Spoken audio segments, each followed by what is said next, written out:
pelajaran hari ini. Ayo kita simak sama-sama pembelajaran Ibu hari ini, oke? Jadi yang pertama kita akan mulai pembelajaran tentang pengetahuan dasar pemetaan. Nah, di sini ada materi pertama yaitu tentang dasar-dasar peta, kemudian materi kedua tentang penginderaan jauh, kemudian yang ketiga tentang sistem informasi geografis. Lanjut ke dasar-dasar peta. Yang pertama ada pengertian peta, kemudian yang kedua ada komponen peta, kemudian yang ketiga jenis-jenis peta, dan yang keempat ada fungsi peta. Pengertian peta. Peta adalah gambaran unsur-unsur alam dan atau buatan manusia yang berada di atas atau bawah permukaan bumi dan digambarkan pada bidang datar dengan proyeksi tertentu dalam ukuran yang diperkecil yang kebenarannya dapat dipertanggungjawabkan secara visual maupun matematik. Nah, ini menurut dari pendapat Dr. Lili Sumantri, SPD, MSI. Kemudian lanjut ke komponen peta, di mana komponen peta itu terdapat judul peta, tanda arah, legenda dan simbol peta, garis astronomi, insert peta, tahun pembuatan dan sumber peta, kemudian yang terakhir itu ada skala peta. Nah, lanjut ke jenis-jenis peta. Yang pertama, peta umum. Peta yang menggambarkan kenampakan yang ada di permukaan bumi yang bersifat umum. Nah, yang kedua, peta tematik. Peta yang mempunyai tema tertentu dalam penyusunan datanya. Kemudian, yang terakhir itu fungsi peta. Menunjukkan posisi, menentukan jarak dua tempat, memperlihatkan bentuk muka bumi, media informasi geografis, sumber data untuk perencanaan dan pelaksanaan pembangunan. Nah, sekarang kita lanjut ke penginderaan jauh.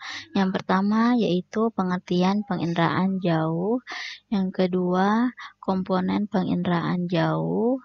Yang ketiga, teknik penginderaan jauh. Dan yang keempat, manfaat penginderaan jauh.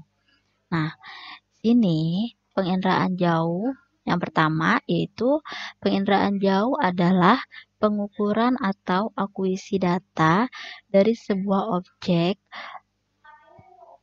atau fenomena oleh sebuah alat yang tidak secara fisik melakukan kontak dengan objek tersebut, atau pengukuran atau akuisisi data dari sebuah objek atau fenomena oleh sebuah alat dari jarak jauh, misalnya dari pesawat, pesawat luar angkasa, satelit, kapal, atau alat lain. Kemudian yang kedua, komponen penginderaan jauh. Di sini ada sumber tenaga, atmosfer, interaksi antara tenaga dan objek, sensor, wahana, perolehan data, dan pengguna data. Kemudian yang ketiga, teknik penginderaan jauh. Data dapat dikumpulkan dengan berbagai macam peralatan, tergantung kepada objek atau fenomena yang sedang diamati. Umumnya, teknik-teknik penginderaan jauh memanfaatkan radiasi elektromagnetik yang dipancarkan atau dipantulkan oleh objek yang diamati dalam frekuensi tertentu, seperti inframerah, cahaya tampak, gelombang mikro, dan sebagainya. Kemudian yang keempat, manfaat penginderaan jauh.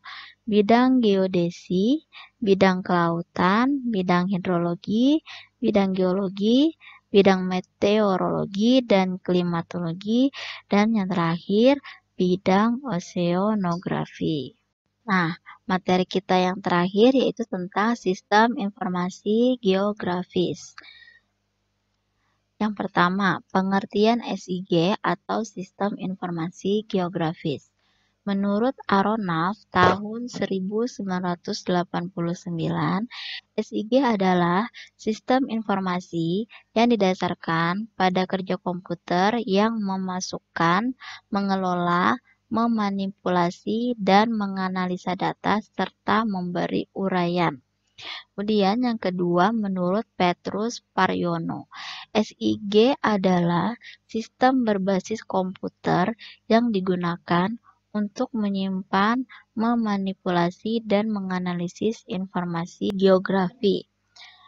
Kemudian yang selanjutnya komponen SIG, di mana ada yang pertama perangkat keras atau hardware, kemudian yang kedua perangkat lunak software, kemudian yang ketiga data spasial, data atribut, kemudian yang keempat manusia, dan yang terakhir itu adalah metode. Kemudian kita masuk ke ruang lingkup SIG. Yang pertama itu ada input data, manipulasi data, manajemen data, query dan analisis, analisis proximity, analisis overlay, kemudian yang terakhir visualisasi. Kemudian kita masuk ke manfaat SIG. Yang pertama, manajemen tata guna lahan. Kemudian yang kedua, inventarisasi sumber daya alam. Yang ketiga, untuk pengawasan daerah bencana alam. Dan yang terakhir, bagi perencanaan wilayah dan kota.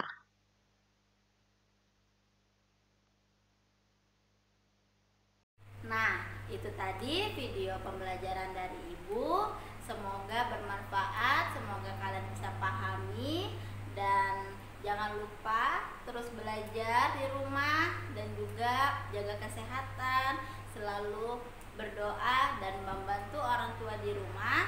Sampai di sini Ibu akhiri. Assalamualaikum warahmatullahi wabarakatuh.